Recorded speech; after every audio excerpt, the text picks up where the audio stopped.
local organization is celebrating major fundraising efforts that can benefit your child. WGEM Shakayla McCamick joins me in the studio to share details on tonight's announcement.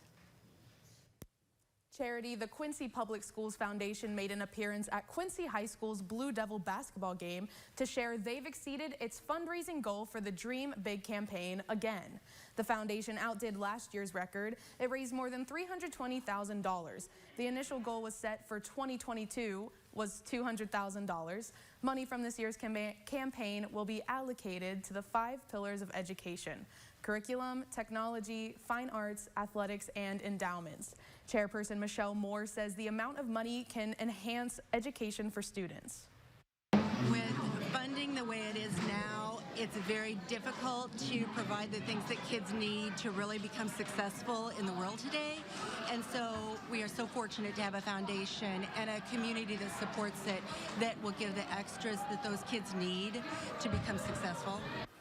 Officials say each year Quincy Public Schools Foundation distributes grants to teachers and other school officials.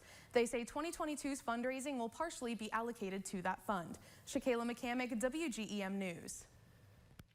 Thanks, Shakayla. Even though Quincy Public Schools Foundation 2022 Dream Big initiative is over, the organization is still accepting donations for Circles of Investment. That program provides funding to various groups within the school district. Learn how you can donate to Circles of Investment on WGEM.